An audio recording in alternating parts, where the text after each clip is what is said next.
हमारे बंधुओं तथा सभी उपस्थित सज्जन साथियों, प्रश्न ये है कि क्या ये शुभ कुरान किसी विशेष जात या समुदाय के लिए है? ये बहुत सारे लोगों के मन में भावना है या ये शंका है। बहुत सारे लोग ये समझते हैं कि ये शुभ कुरान मात्र मुसलमानों के लिए है, परंतु हमें इस बात का ज्ञान होना चाहिए और हमें यह जानना चाहिए कि यह शुभ कुरान ये किसी विशेष जात, विशेष समुदाय और ये केवल मुसलमानों के लिए नहीं है।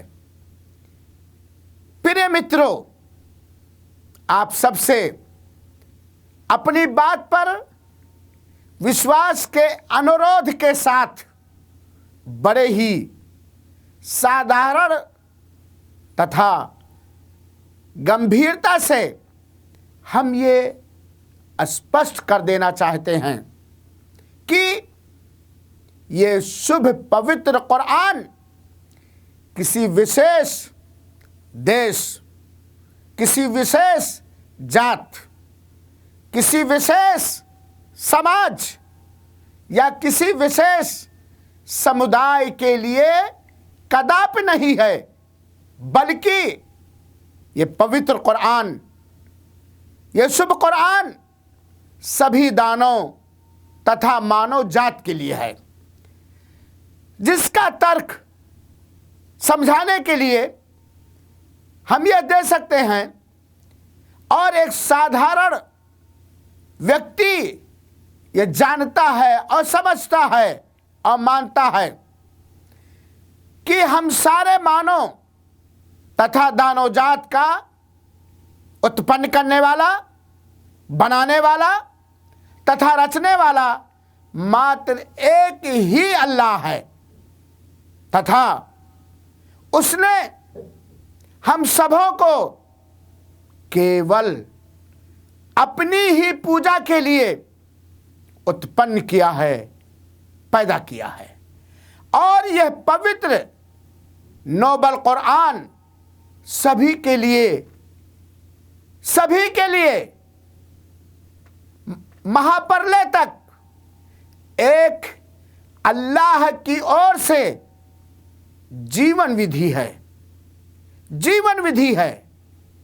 यानी हम सब का सत्य जन्मदाता मात्र अल्लाह ही है और अल्लाह ने अपनी ओर से अपनी इच्छा अनुसार इस नोबल कुरान को हमारे और आपके लिए जीवन विधि बनाकर, दस्तूर हयात, संविधान बनाकर अवतारित किया है। तो इससे ये पता चलता है, स्पष्ट होता है और हमें इस पर विश्वास भी करना चाहिए कि इसे सारे लोगों के लिए अल्लाह ने अवतारित किया है, उतारा है। और क्योंकि यह सारे लोगों के लिए मार्गदर्शक है, यह शुभ कुरान समस्त लोगों के लिए मार्गदर्शक है। बल्कि यह शुभ कुरान सभी अपने पूर्व आसमानी पुस्तकों में सबसे महान तथा संपूर्ण और अंतिम पुस्तक है, जिसकी रक्षा की उत्तरदायित्व अल्लाह ताला ने अपने जिम्मे ली है। इसमें किसी प्रकार का आज तक, जब से आपके आदरणीय अंतिम संदेशा मोहम्मद सल्लल्लाहु अलैहि वसल्लम को महाप्रलय तक संदेशा बनाया गया और अल्लाह के देवदूत जिब्रील अमीन द्वारा जब से ये शुभ कुरान आपके प्रिय सदाचारी अमानतदार अंतिम संदेशा मोहम्मद सल्लल्लाहु अलैहि वसल्लम पर जब से ये कुरान उतरा, उस समय से लेकर के पहले दिन से लेकर के महाप्रलय तक इस शुभ कुरान के अंदर न कोई परिवर्तन हुआ है और न होगा, और कोई भी इसके अंदर परिवर्तन करने की क्षमता एवं ताकत एवं शक्ति नहीं रह सकता। चाहे वो कोई बहुत ही बड़ा महान देश हो, ये महान बुद्धिमान हो, या बहुत ही बड़ा साइंसदान हो, मैं अल्लाह की शपथ लेकर आप लोगों को समझाने के लिए ये कह रहा हूं कि अगर कोई अंधेरी रात में समंदरों की तारीकी और अंधकार में जाके बैठकर शुभ कुरान का एक अक्षर एक बिंदी हटाना चाहे या अपनी ओर से बढ़ाना चाहे, नहीं कर सकता, क्योंकि इसकी रक्षा की उत्तरदायित्व अल्लाह ताला ने दिया है। इसका कोई एक अक्षर भी कोई न बदल सकता है और न बदला है और न कोई मिटा सकता है। तो प्रिय मित्रों, यह शुभ कुरान केवल मुस्लिम समुदाय के लिए नहीं है। यह शुभ कुरान केवल मुस्लिम महिलाओं के लिए या पुरुषों के लिए नहीं है। ये शुभ कुरान सारे हिंदुओं के लिए है, सारे कृष्णों के लिए है, सारे यहूदियों के लिए है, सारे बुद्धिस्टियों के लिए है। आप इस बात पर विश्वास करें। और आप भाई, आप अल्लाह की रचना है कि नहीं?